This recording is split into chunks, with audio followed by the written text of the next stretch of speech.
Let's talk U.S. men's Olympic team. Marko Mitrovic, who's going to be coaching this one, dropping his 18-player roster. There's also going to be 4 alternates going to the Paris Games for the United States.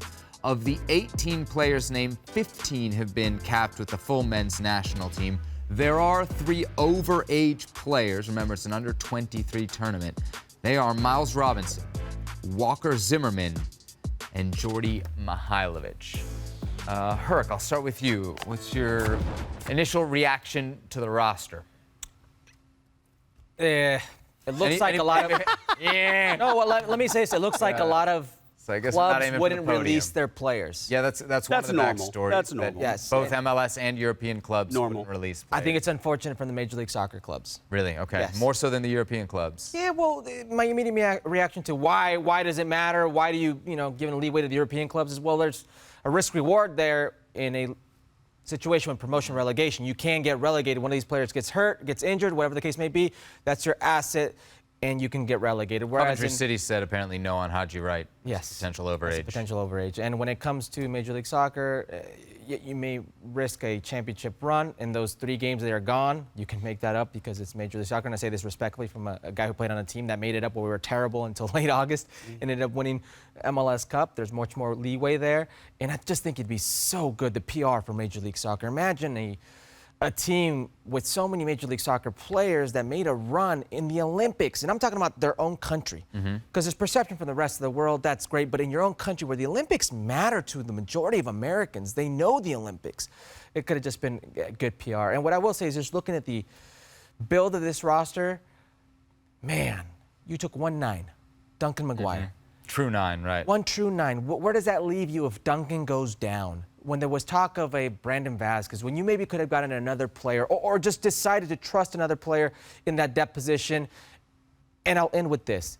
How unfortunate, incredibly unfortunate it is that there's 18 players only called into this tournament, where Copa America 26, the Euros 26. So now the decision for this manager is those players who are on the bench, because my 3 overage players will play, they will have to play every single game. I have to trust those players, but the players on the bench have to be multifunctional, different positions to help me cover. I just think it's very unfortunate all around. I can tell you. Did I see it correct that it had 3 goalkeepers? No, one 2 was goalies, alternate. the third is the alternate. Yes. Yeah. Okay. Yeah. All right. Well, because I was about to say, if you're short on numbers, you're not taking 3 goalkeepers. That's the one thing I would say. But the other thing I would say is that, and you don't want to put players in this position, right? But if there were some over 23 players that indeed could be or could have been part of this and were approached to be part of this, these players could have gone to their clubs and push it if they really wanted to. Now, you don't want to be part of that conversation because as a player, obviously, your bread and butter is your club team and your job security and all of that. And I've been there myself, so I quite understand being in the middle of it. It's not comfortable. But if you were approached to do it and you felt like you wanted to be a part of this, you can push for these things and you can get to some sort of agreement with your club. It doesn't always work out. It's not always a positive outcome, but it's not. I imagine that they approach many players. And I imagine that they would have approached many clubs. And the first reaction of every club would have been, no. Somebody has to push from the inside, and that has to be the player. And whether that's right or wrong, that's a responsibility that lies on the player that perhaps that player didn't want. You're talking about overage players. Let me give you some names of the players who are of age. Christopher Lund, Malik Tillman, actually, he can't, I think, because he already played in the Olympic qualifying process with Germany. But Ricardo Pepi, Johnny Cardoso, Joe Scally, Gio Reyna, Folarin Balogun, who enter this equation as a U23 player, but ultimately they can't do anything because the clubs decide, because this isn't a fully sanctioned FIFA tournament, because this is a youth tournament, and the clubs are going to be like, why am I letting you go to this? But it also used to be a situation where if you had played in a World Cup and you were of age, you were still considered an overage player. So, but I was an overage player for the 96 Olympics, and it worked out where I missed preseason. I didn't miss any part of a Were you league with at the situation. time, Leicester? Well, I was at Millwall, but then I just got sold to Leicester afterwards. What was the club's response? But they didn't care? I didn't miss anything. Preseason, what would you rather have, a preseason in competitive matches or a preseason in non-competitive matches? What do you think of these overage players? I got to be honest, a little bit underwhelming. Some of that's position. I know there's obviously a need at central defense here if they're taking both Zimmerman and Robinson, but But a Jordi lot of it also Mihailovic. happens because, Especially in light of what Herc said, there's no 9. Like, bring your I'm goal scorer, I'm trying right? to think That's in very true. '96, we wouldn't have been involved in a Copa Americas because Copa America was '95. So you weren't like involved in 2 separate tournaments in the same summer. Yeah. I think that's the big issue.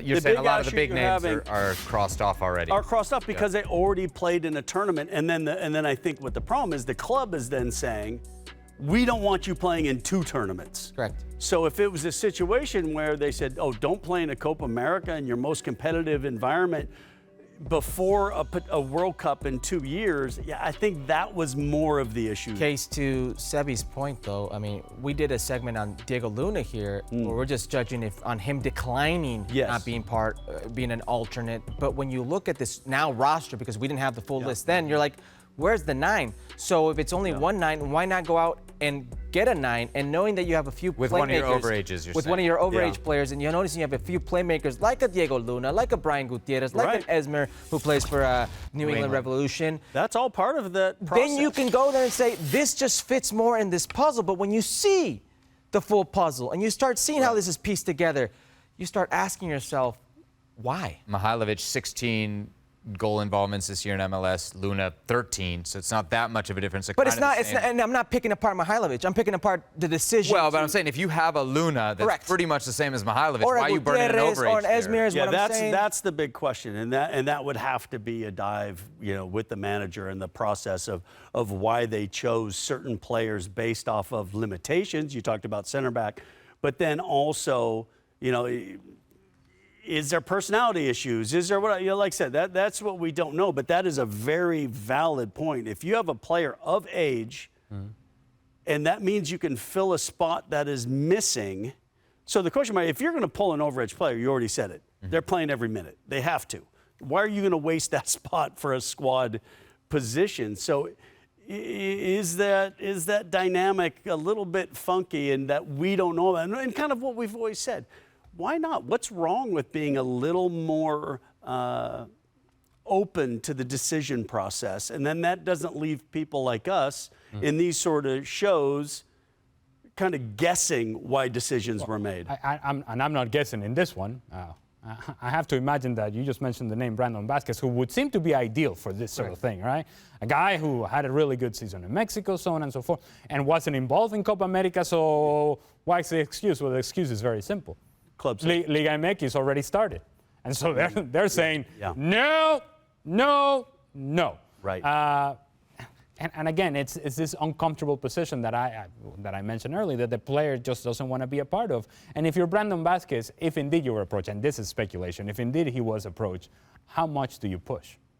How much do you... Well, let me ask, how important are the Olympics? Because he always kind of, I don't want to put words in your mouth, but it feels like you always kind of play down the importance of the Olympics. Obviously, here in the United States... the importance of the results in the Olympics. Okay, in the United States, we focus on the Olympics beyond soccer, like all the other sports, so we know it's big here. How important is it to a player? How important is it within the international football community? If we're looking at it from my perspective and from Venezuela, they're amazingly important because we've never made it, right? And so, but beyond that, I do think when you think of big teams in South America, they're not losing their minds by winning the Olympic Games.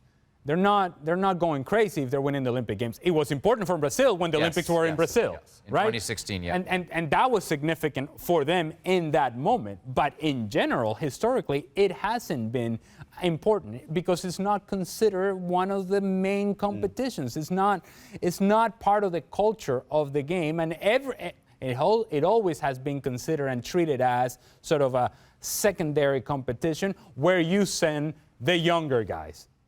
To Ali's point, the moment that Kylian Mbappé was rumored, reported to go to Real Madrid, immediately it shifted to, will they negotiate with Real Madrid to let him go to the Olympics? So, and look what France has at their disposal, and they are the host country. The last Olympics, they're 9, and I say this with all due respect because I'm a massive fan. He's a Tigre, André Pierre Gignac, but certainly not the player pool they can dip from because these clubs won't allow these players to go. I was there in 2016 at the Rio Olympics, and Neymar played in that. Yeah. And it was a big deal that he was there, that he played, that he performed the way they did, and eventually they won the gold medal. And don't forget, and this is not a coincidence, this is on the heels of Brazil having lost a semifinal against Brazil in the 2014 World Cup 7-1. And so there was this humiliation about Brazilian football. And so therefore, there is zero chance that Brazil was not going to put everything that they could into winning the Olympics.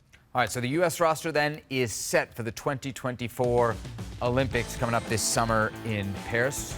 Coming up on Sunday, we've got a special ESPN FC, both here on ESPN Plus as well as ESPN2. We'll be looking ahead to both finals of the Copa America as well as the European Championships.